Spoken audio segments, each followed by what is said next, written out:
आइए हम सब प्रार्थना करते हैं।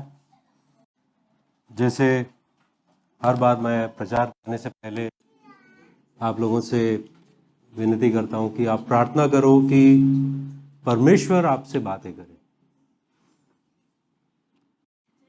परमेश्वर हमसे बातें करना चाहता है और तो प्रार्थना कीजिए।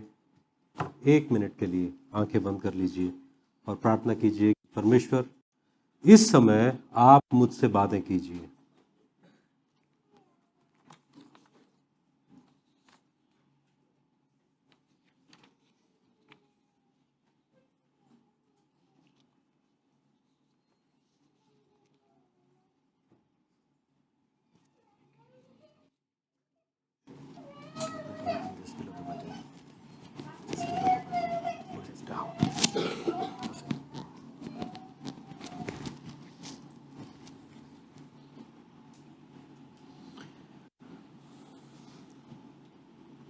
प्यारे पिता परमेश्वर, इस शाम के समय हम आपके उपस्थिति में आते हैं।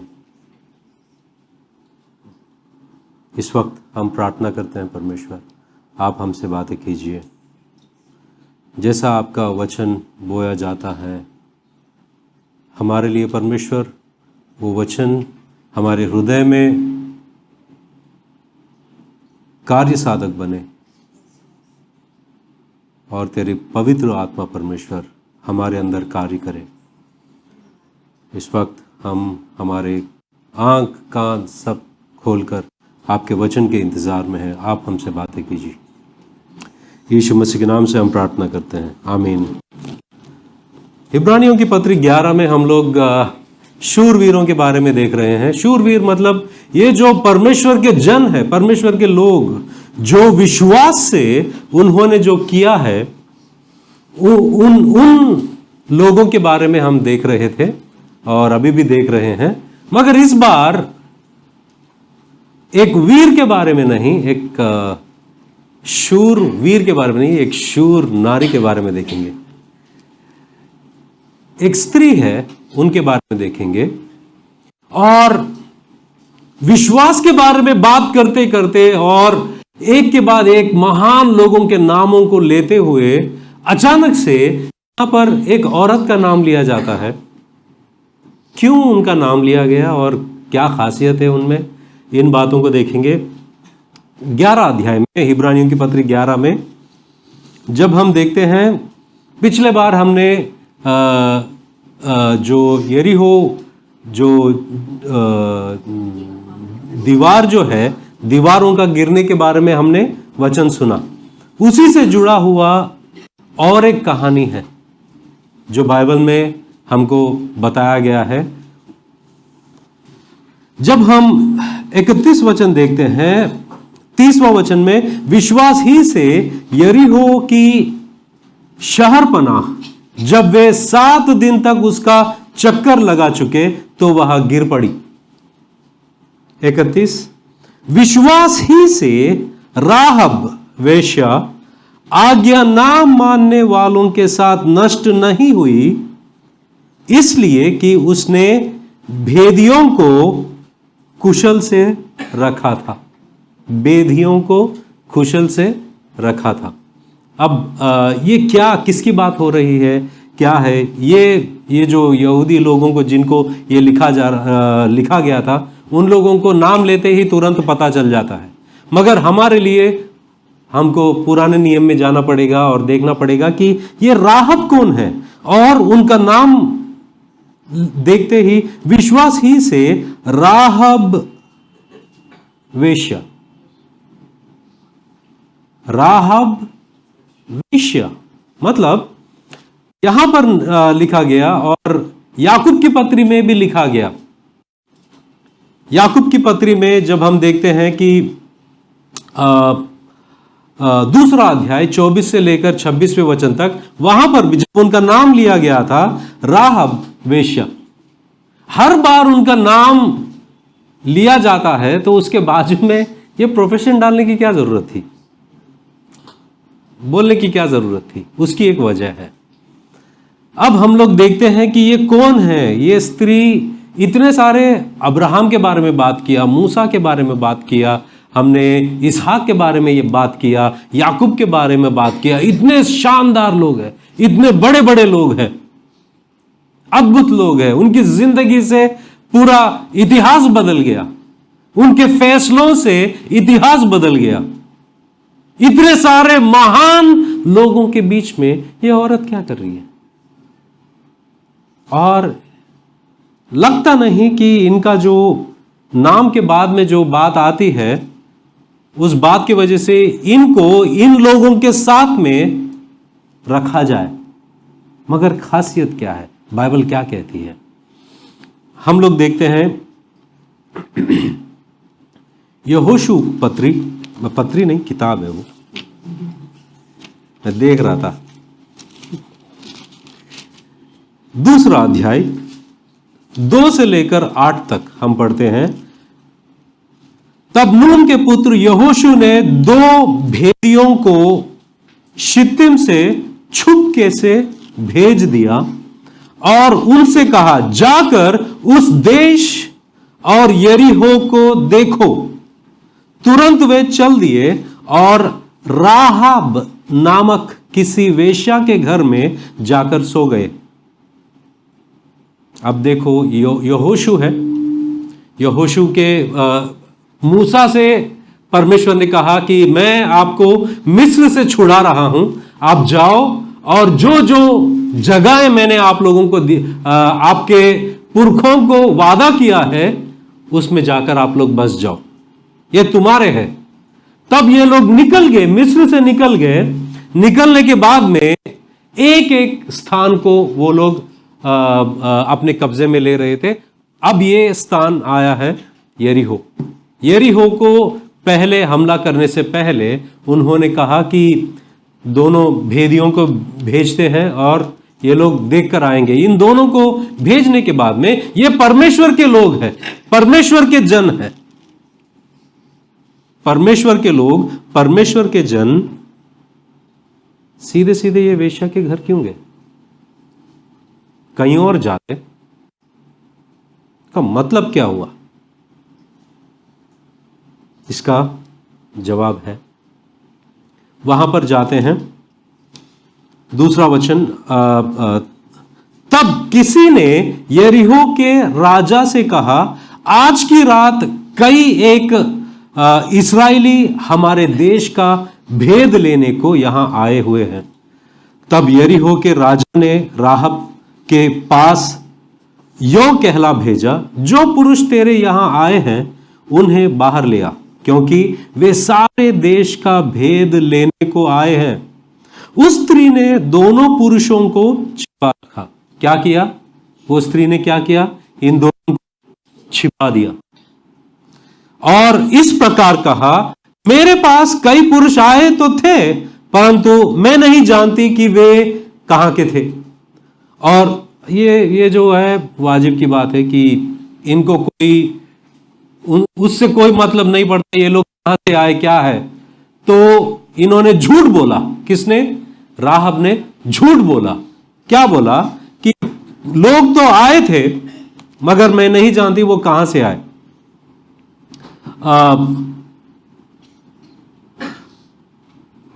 4 वचन में, उस स्त्री ने दोनों पुरुषों को छिपा रखा और इस प्रकार कहा, मेरे पास कई पुरुष आए तो थे, परंतु मैं नहीं जानती कि वे कहां के थे।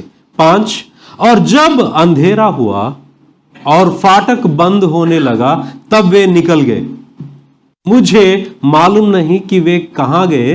तुम फुर्ती करके उनका पीछा करो तो उन्हें जा पकड़ोगे। अगर तुम तुरंत निकल गए आप उनको पकड़ लोगे। तुरंत निकल जाओ। वचन 6, उसने उनको घर के छत पर चढ़ाकर सनाई को लकड़ियों के नीचे छिपा दिया था जो उसने छत पर सजाकर रखी थी। अब यहां पर देखो,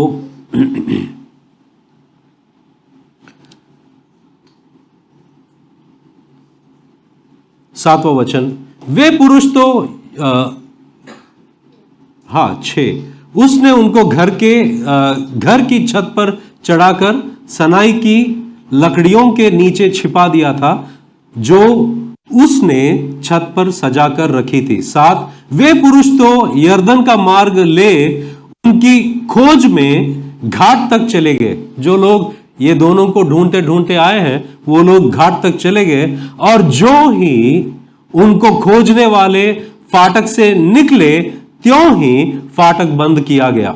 8वां वचन, ये लेटने ना पाए थे कि वह स्त्री छत पर उनके पास जाकर इन पुरुषों से कहने लगी, मुझे तो निश्चय ही यहोवा ने मुझे तो निश्चय है कि यहोवा ने तुम लोगों को यह देश दिया है। क्या दिया है? मैं जानती हूं, मुझे पता है कि यहोवा परमेश्वर। यहां पर जब आप इब्रानी भाषा में देखोगे या अंग्रेजी भाषा में देखोगे, वहां पर लॉर्ड कैपिटल लेटर्स में रहता है। जब भी परमेश्वर के लिए लॉर्ड कैपिटल लेटर्स में लिखा होता है, मतलब इब्रानियों की भाषा में यहोवा लिखा हुआ है। यरीहो जो है वो एक पेगन सिटी है, मतलब वो अन्य जाति के लोगों को, अन्य देवी देवताओं को पूजने वाली जगह है। वहां पर परमेश्वर का डर भय को कोई खौफ नहीं। मगर ये जो औरत है वो कहती है, मुझे तो निश्चय है कि यहोवा ने तुम लोगों को यह देश दिया है, और तुम्हारा भय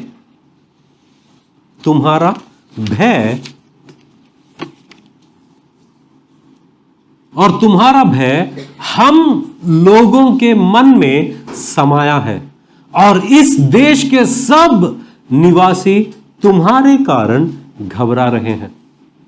अब ये बता रही है कि उनका हाल कैसा है, वहां के लोग कैसे हैं, क्योंकि हमने सुना है। 10वां वचन देखो, क्योंकि हमने सुना है। क्या सुना? क्योंकि हमने सुना है कि यहोवा ने तुम्हारे मिस्र से निकलने के समय तुम्हारे सामने लाल समुद्र का जल सुखा दिया, और तुम लोगों ने सीहोन और ओग नामक यरदन पार रहने वाले एमोरियों के दोनों राजाओं का सत्यानाश कर डाला है। और यह सुनते ही हमारा मन पिघल गया, और तुम्हारे कारण किसी के जी में जी ना रहा, क्योंकि तुम्हारा परमेश्वर यहोवा ऊपर के आकाश का और नीचे की पृथ्वी का परमेश्वर है। हालेलुया। अब मैंने जो तुम पर दया की है, इसलिए मुझसे यहोवा की शपथ खाओ कि तुम भी मेरे पिता के घराने पर दया करोगे, और इसका सच्चा चिन्ह मुझे दो कि तुम मेरे माता पिता, भाइयों और बहनों और जो कुछ उनका है, उन सबों को भी जीवित रख छोड़ो, और हम सबों का प्राण मरने से बचाओगे। तब उन पुरुषों ने उससे कहा। पहली बार ये दोनों पुरुष बात कर रहे। अब तक यहां से दूसरा अध्याय 1 वचन से लेकर 13 वचन तक ये दोनों लोगों के मुंह से एक बात नहीं निकला, अभी निकल रहा है।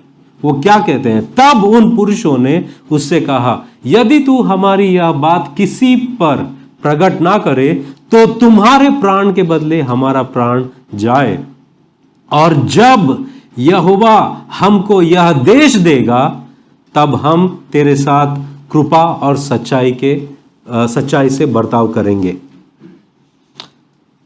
ये वाक्य है और आगे भी हम देखेंगे। यहां पर हम क्या देख रहे हैं कि दो बातों को उसने स्वीकार किया। दो बातों को स्वीकार किया। उसने क्या कहा कि क्योंकि हमने सुना कि यहोवा ने तुम्हारे मिस्र से निकलने के समय तुम्हारे सामने लाल समुद्र का जल सुखा दिया, और तुम लोगों ने सीहोन और जो राज्य थे उनको सत्यानाश कर दिया। क्या यह न्यूज़ सबको मिल गया?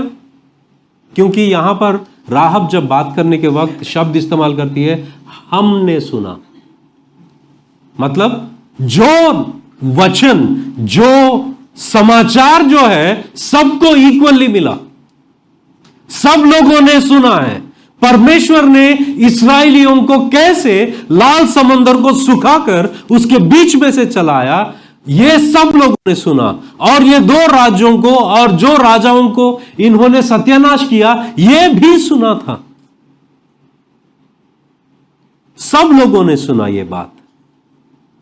मगर क्या सब लोगों ने उस परमेश्वर पर विश्वास किया? नहीं, सब लोगों ने विश्वास नहीं किया।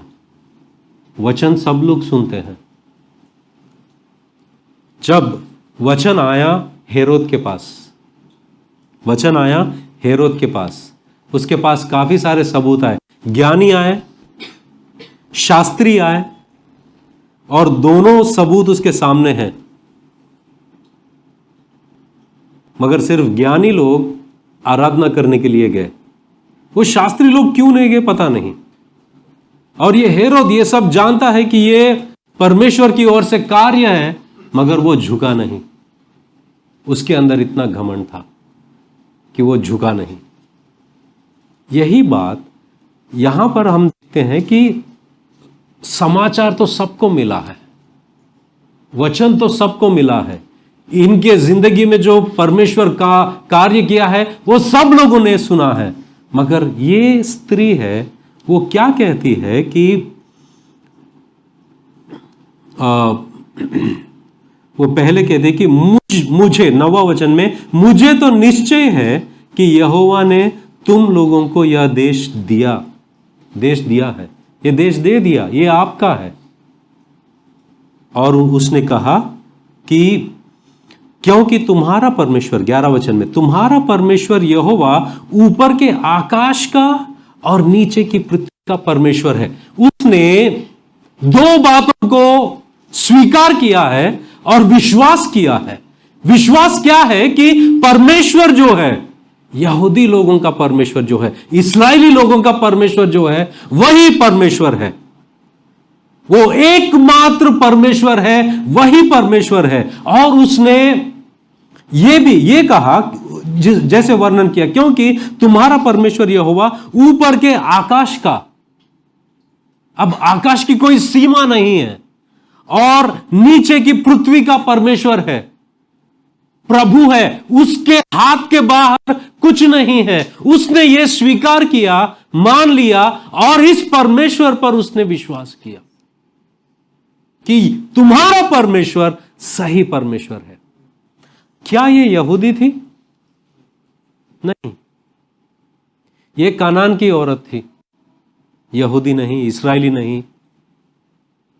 इसको ना तो परमेश्वर के बारे में पता है, मगर इसने सुना और विश्वास किया, सुना और विश्वास किया।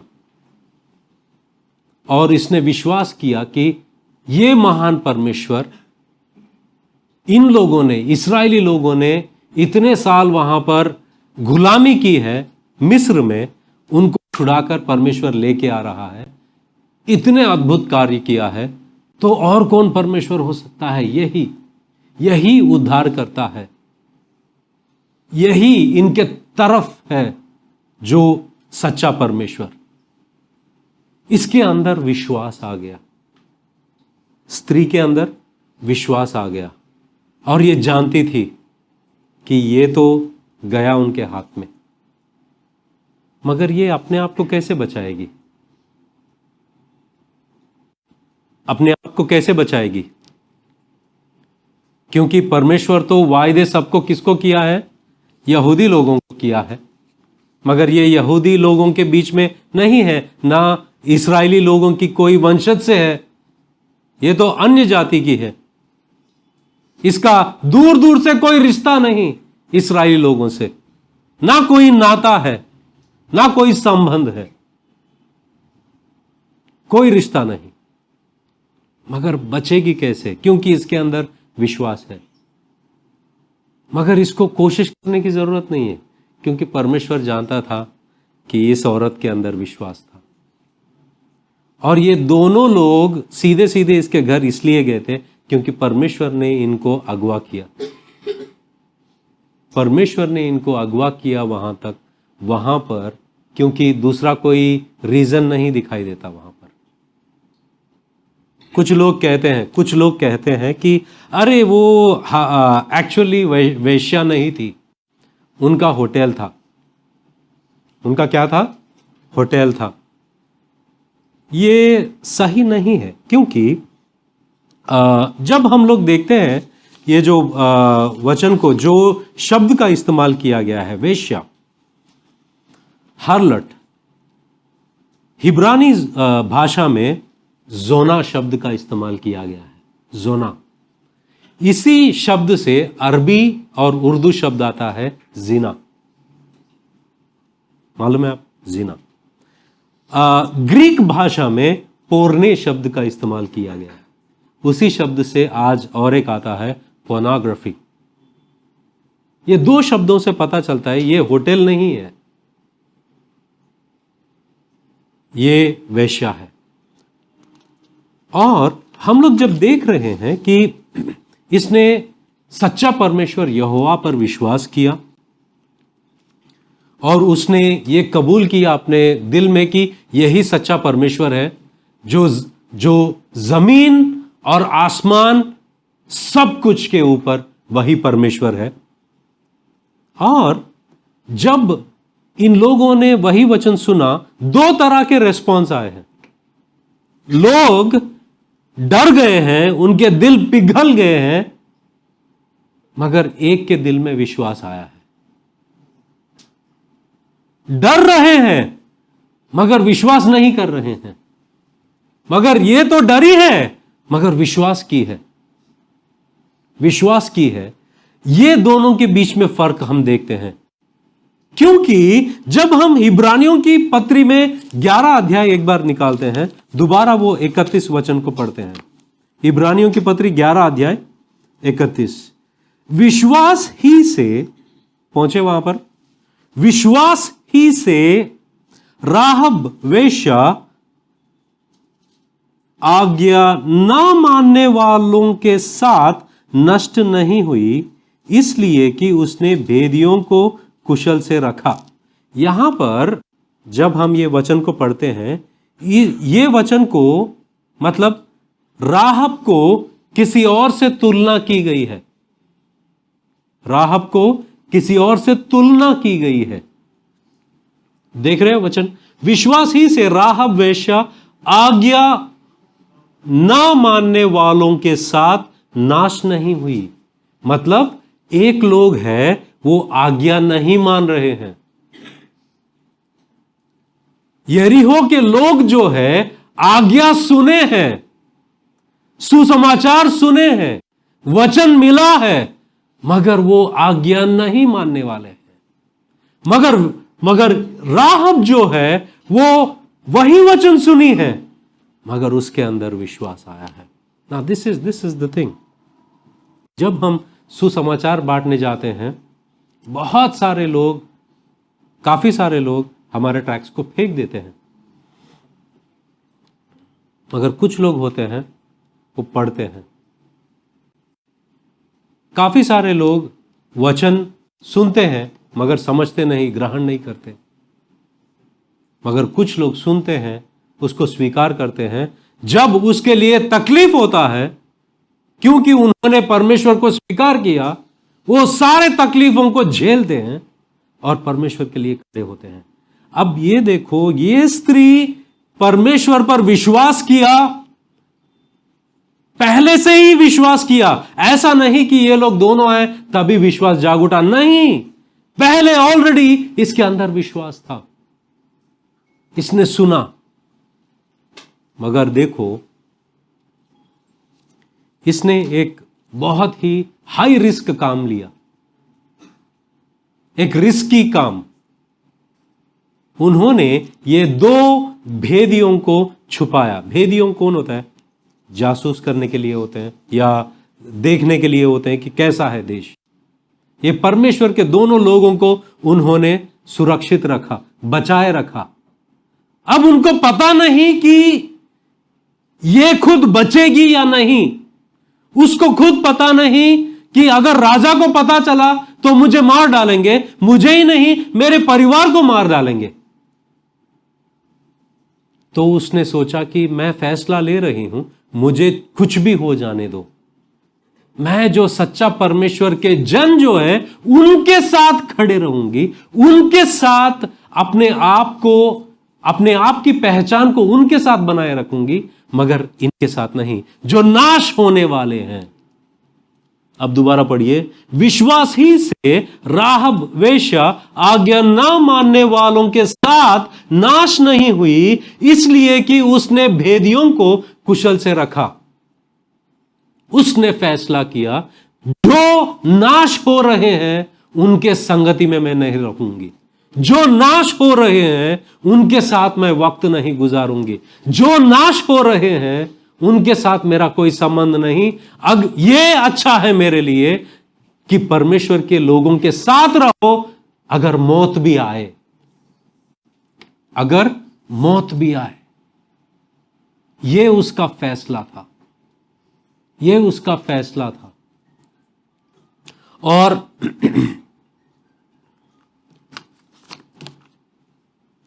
आपको पता है क्या होता है, जब लोगों के अंदर खौफ जो उठा है, परमेश्वर ने इस खौफ के बारे में पहले से ही लोगों को बता चुके हैं। मूसा के जरिए जब मूसा गाना गाते हैं, उस गाने में इस बात का शामिल है। अगर हम देखते हैं निर्गमन का किताब 15 अध्याय, निर्गमन 15, वहां पर एक गीत है 14 से 16। जब हम देखते हैं, देश देश के लोग सुनकर कांप उठे। अब ये लोग लाल समुद्र के बीच से जा रहे हैं और मूसा गा रहे हैं। क्या गा रहे हैं? देश देश के लोग सुनकर कांप उठेंगे, फलिश्तियों के प्राणों के लाले पड़ जाएंगे, एदोम के अधिपति व्याकुल होंगे, मोयाब के पहलवान थर-थर उठेंगे, सब कानान निवासियों के मन क्या हो जाएंगे? पिघल जाएंगे। तो ये औरत ने क्या कहा? हमारे मन क्या हुए? पिघल गए। तो मूसा के जरिए ऑलरेडी ये बात कहा गया कि सबके अंदर मैं डर डालूंगा, सबके अंदर, तुम जाने से पहले ही मैं डर डालूंगा। और एक निर्गमन में ही अगर हम 23वां अध्याय 27वां वचन देखते हैं, जितने लोगों के बीच तू जाएगा उन सबों के मन में मैं अपना भय पहले से ऐसा संवा दूंगा कि उनको व्याकुल कर दूंगा, और मैं तुझे सब शत्रुओं की पीठ दिखाऊंगा। परमेश्वर ने पहले से ही बता दिया उन लोगों को कि ये होगा, ये होगा। मगर अब बात है इस स्त्री के बारे में, इस स्त्री के बारे में कि उसने राजा के खिलाफ जाने के लिए चुना, सैनिकों के खिलाफ गया, अपने लोगों के खिलाफ गया, और उन सारे चीज इसके साथ हो सकती है, मौत या सताव हो सकता है, उसने परमेश्वर को चुना। इसलिए याकूब क्या कहता है पता है? याकूब की पत्री 2 अध्याय 24 से लेकर जब हम पढ़ते हैं,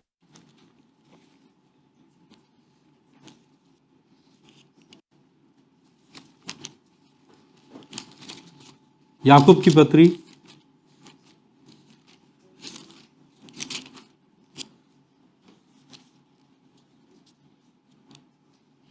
2 अध्याय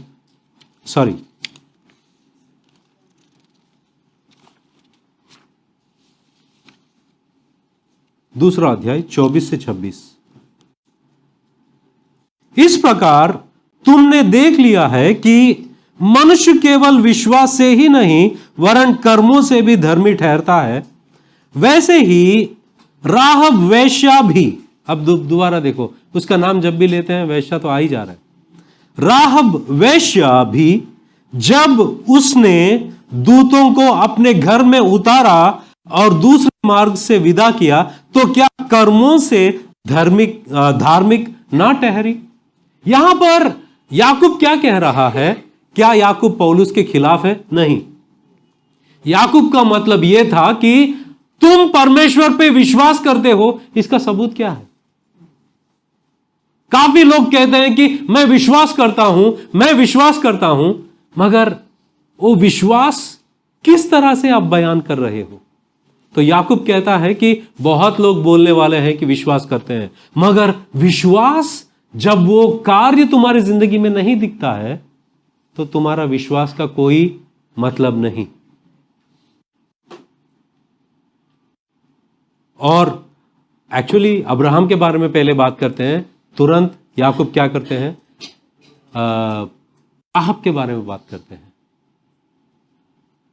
और ये स्त्री जब यरीहो का नाश हुआ, जैसे कि पिछले हफ्ते में आपने सुना, वो लोग उसके चारों ओर चक्कर लगाई और तुरी बजाई, चिल्लाई, सब गिर गया। आपको पता है राहब का घर कहां था?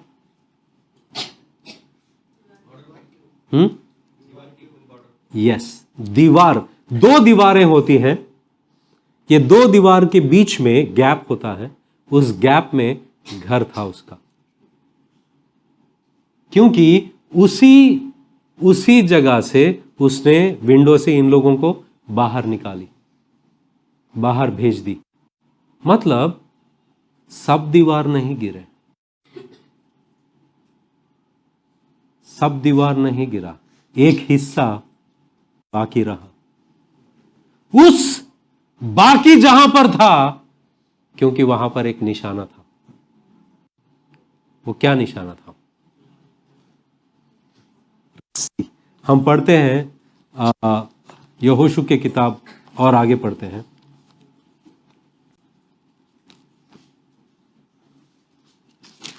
और वहां पर यह लिखा गया है कि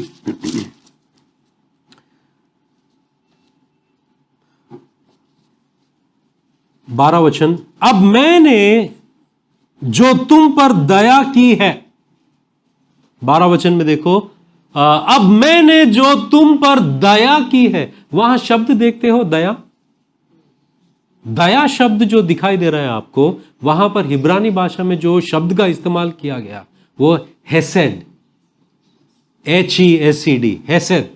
इसका मतलब क्या है पता है? मैंने एक वाचा बांधी आपके साथ में, जैसा परमेश्वर इंसानों के साथ वाचा बांधता है और उस वाचा के अनुसार वो खड़ा रहता है और उस वाचा के अनुसार बर्ताव करता है, वैसे ही मैंने ये अच्छाई, ये भलाई, ये वाचा जो है, मैंने आपके साथ में वो दया दिखाई। वाचा की दया, वाचा की दया मैंने दिखाई आपको। और कहती है कि इसलिए मुझसे यहोवा की शपथ खाओ कि तुम भी मेरे पिता के घराने पर दया करोगे और इसकी सच्ची चिन्ह मुझे दो। और आगे हम देखते हैं 13 वचन, कि तुम मेरे माता पिता, भाइयों और बहनों को और जो कुछ उनका है उन सबों को भी जीवित रख छोड़ो और हम सबों का प्राण मरने से बचाओगे। 14 वचन में देखो, तब उन पुरुषों ने उससे कहा, यदि तू हमारी यह बात किसी पर प्रकट ना करे तो तुम्हारे प्राण के बदले हमारा प्राण जाए, और जब यहोवा हमको यह देश देगा तब हम तेरे साथ कृपा और सच्चाई से बर्ताव करेंगे। और 15 वचन, तब राहब जिसका घर शहरपनाह पर, कहां था? शहरपनाह पर बना था और वह वही रहती थी। शहरपनाह जो होता है, जो दीवार होता है, उस 2 दीवार के बीच में गैप होता है, उसमें रहती थी, बसती थी। उसने उनको खिड़की से रस्सी के बल उतार के नगर के बाहर कर दिया और उसने उनसे कहा, पहाड़ को चले जाओ, ऐसा ना हो कि खोजने वाले तुमको पाए। इसलिए जब तक तुम्हारे खोजने वाले लौट ना आए तब तक, अर्थात 3 दिन वही छिपे रहना, उसके बाद अपना मार्ग लेना। उन्होंने उससे कहा, जो शपथ तूने हमको खिलाई है उसके विषय में हम तो निर्दोष रहेंगे। सुन, जब हम लोग इस देश में आएंगे तब जिस खिड़की से तूने हमको उतारा है उसमें यह लाल रंग के सूत की डोरी बांध देना। आज का मैसेज का टाइटल क्या है? हाँ, उम्मीद की डोरी, उम्मीद की डोर बांध देना और अपने माता पिता, भाइयों वरन अपने पिता के सारे घराने को इसी घर में अपने पास इकट्ठा कर रखना। तब जो कोई तेरे घर के द्वार से बाहर निकले उसके खून का दोष उसी के सिर पड़ेगा और हम निर्दोष ठहरेंगे। तो यहां पर देखो, ये बातें बोलते हैं कि ये जो डोरी आप जिससे हम लोग उतरे हैं उसको वहीं पर बांधे रखना। जब हम आएंगे, जब ये देश परमेश्वर हमको देगा, यही निशाना रहेगा जिससे आपके घर में कोई भी रहेगा वो नाश नहीं होगा। ये नए नियम में काफी सारे चीजों का एक चिन्हात्मक रीति से देख सकते हैं। जो कोई यीशु मसीह को स्वीकार करेगा, जब इस दुनिया पर परमेश्वर का खौफ, परमेश्वर का जजमेंट, न्याय, परमेश्वर का न्याय सब लोगों पर उतरेगा। मगर जो कोई यीशु मसीह पर विश्वास करेगा वो नाश नहीं होगा मगर अनंत काल का जीवन पाएगा। जो कोई, यीशु मसीह कहते हैं, जो कोई इन लोगों के सामने कन्फेस करेगा, स्वीकार करेगा, लोगों के सामने स्वीकार करेगा, मैं भी उसको स्वीकार करूंगा मेरे पिता के सामने। इसने वही किया ना। याकूब जो कहता है कि राहब ने विश्वास की है मगर उस विश्वास का उसने जिंदगी भी जिया है। उस विश्वास अपने कार्यों में दिखाई देता है। विश्वास अगर कार्यों में या तुम्हारे दिखाई देता है, तुम्हारा विश्वास डाउटफुल है कि तुम विश्वास किए हो कि नहीं, क्योंकि वो परिवर्तन वो दिखाई देता है। मगर यहां पर देखो और एक बात हमको दिखाई देता है कि चाहे तुम्हारा पिछला जिंदगी कितना भी गंदा हो, परमेश्वर के पास तुम्हारी उम्मीद है। तुम्हारा पास्ट कितना भी बुरा हो, तुम कोई भी हो, परमेश्वर के पास आओगे, तुम्हारी उम्मीद है। वो तुम्हें बचाएगा, उद्धार देगा, अनंत काल की जिंदगी, अब्दी जिंदगी। जो कोई उस पर विश्वास करेगा वो नाश नहीं होगा, अनंत काल का जीवन पाएगा। इसने विश्वास किया, राहब ने विश्वास किया, और इसको पता नहीं कि ये जो डील कर रही है इन लोगों के साथ में, ये लोग सहमत देंगे या नहीं, इसको पता नहीं। अगर वो बोलेंगे कि नहीं नहीं हम तुमको बचाएंगे नहीं, फिर भी इसने ये सब उम्मीदों के साथ में ये काम नहीं किया। मगर क्योंकि इसने किया है, एक फेवर मांगा है। और यहां पर देखो, चाहे वो राहब हो, चाहे वो पौलुस हो, जो लोगों को कत्ल करता था, मारता था, सताता था, कोई भी कितना घिनौना इंसान ना हो, उन सब के लिए उम्मीद की डोरी है यीशु मसीह। यीशु मसीह पर जो कोई विश्वास करता है वो नाश कभी नहीं होगा, वो हलाक कभी नहीं होगा, मगर अब्दी जिंदगी, अनंत काल की जिंदगी पाएगा। और हम देखते हैं कहानी यहां पर खत्म नहीं होती। राहब की कहानी यहां पर खत्म नहीं होती।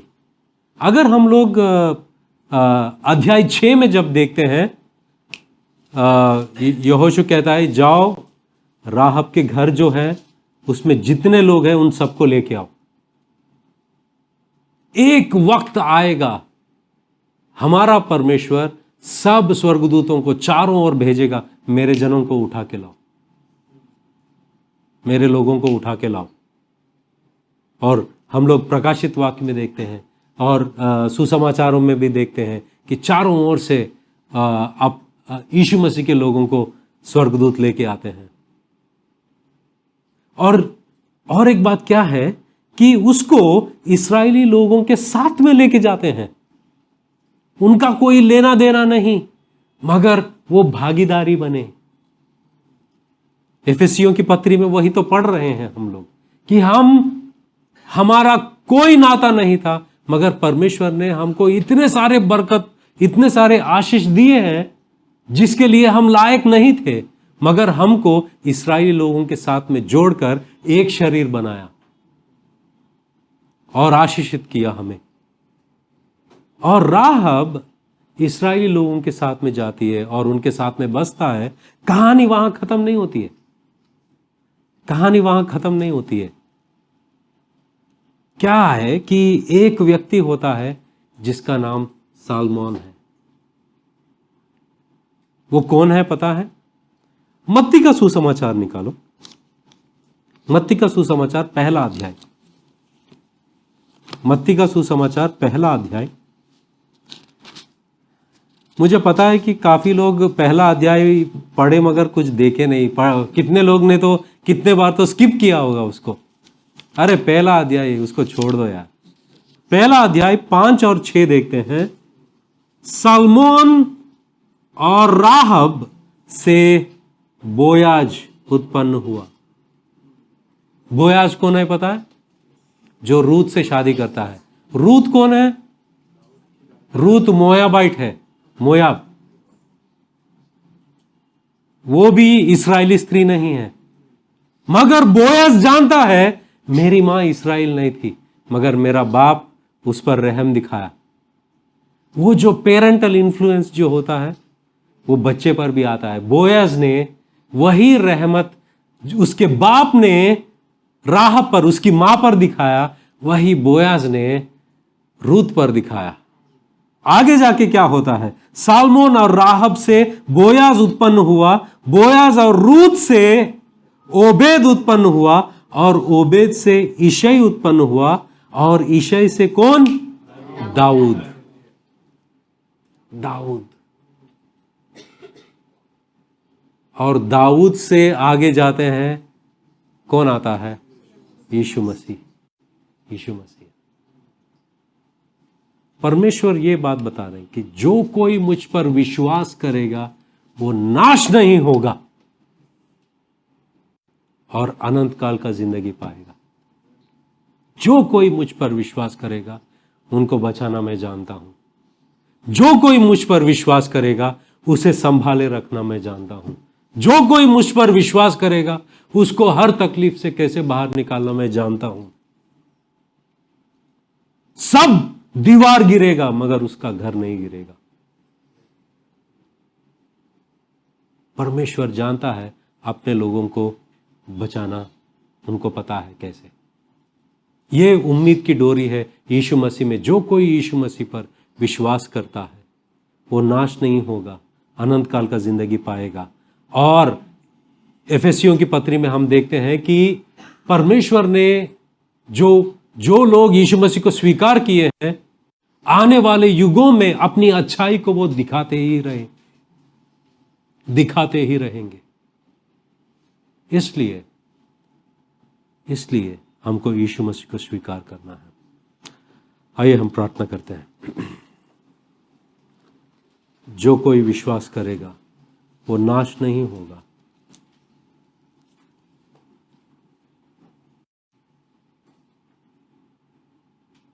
प्यारे पिता परमेश्वर,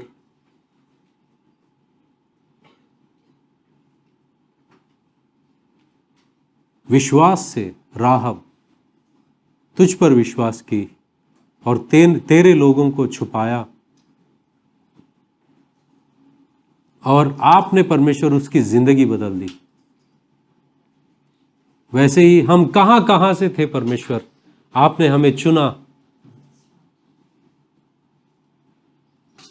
आपने हमारी जिंदगियों को बदल दी। धन्यवाद करते हैं परमेश्वर उन सारे आशीषों के लिए, बरकतों के लिए। यीशु मसीह के नाम से हम प्रार्थना करते हैं, आमीन आमीन।